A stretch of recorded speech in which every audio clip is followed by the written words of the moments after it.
Pensez les premiers contacts avec la guerre.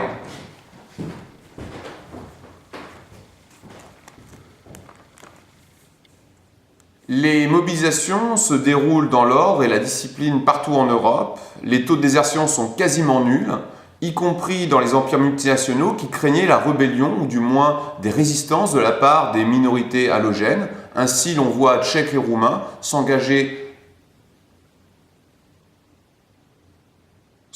massivement dans l'armée impériale de l'Empire austro-hongrois, car ils voient dans cet engagement un moyen d'acquérir leur autonomie, voire plus, en étant fidèles à leur pouvoir central, et de plus, de voir que Tchèques, Roumains ou Hongrois, Tchèques, Roumains ou Polonais de l'Empire austro-hongrois, voient que la mise sous tutelle de l'Empire russe n'ajouterait rien à leur situation, voire serait un recul par rapport aux avantages qu'ils ont su tirer dans l'empire relativement tolérant qu'était l'Empire d'Autriche-Hongrie. Les pacifismes et antimilitarismes socialistes ou religieux s'effondrent littéralement. L'assassinat de Jean Jaurès fait basculer la SFIO dans l'Union sacrée. Albert Thomas, l'un de ses leaders, devient même secrétaire d'État aux munitions, alors qu'il était un pacifiste intégral, refusant toute guerre jusqu'en juillet 1914. Cependant, il faut très sérieusement nuancer l'impression laissée par les photographies montrant un peuple enthousiaste, acclamant les soldats partant la fleur au fusil.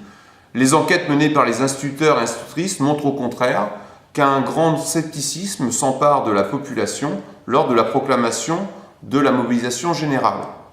Aux sombres réflexions et aux doutes succède la résignation, ferme mais angoissée. La communauté villageoise, démunie de ces hommes valides en pleine période de moisson, doit avant tout penser à organiser le travail des champs, tandis que les mobilisés font avec courage et sérieux leur devoir. Au départ vers le front, les hommes devenus militaires, désinhibés par l'alcool, prennent un air bravache et ne peuvent faire triste mine devant l'objectif des rares et peu discrets photographes. Donc il faut voir qu'on n'est pas du tout dans la situation d'aujourd'hui où on prend des photographies à l'improviste, etc. De voir que ces photos sont des photos non pas truquées, mais des photos pour lesquelles on pose. Et effectivement, au milieu, vous voyez, d'un espèce d'enthousiasme. Et donc, il convient de faire bonne figure pour la postérité. Une nouvelle sociabilité virile se met déjà en place. On est donc là déjà dans l'esprit de camaraderie nécessaire pour faire face à l'épreuve terrible qu'ils vont affronter. La réussite initiale du plan Schlieffen et l'avancée rapide des troupes allemandes en Belgique puis en France du Nord permettent à l'État français de développer une propagande insistant sur la nécessité d'une mobilisation totale pour sauvegarder la République et la patrie, ralliant ainsi toutes les tendances du spectre politique. La diffusion dans la presse d'informations alarmistes concernant les atrocités allemandes en Belgique et dans le nord de la France renforce le nationalisme et la volonté de s'opposer aux Huns. En France, les surnoms péjoratifs pour désigner les Allemands sont multipliés pendant la Première Guerre mondiale. Quelques exemples et leur signification.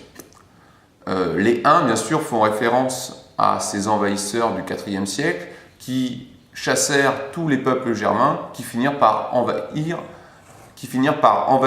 l'Empire romain occidental et conduisirent à sa chute.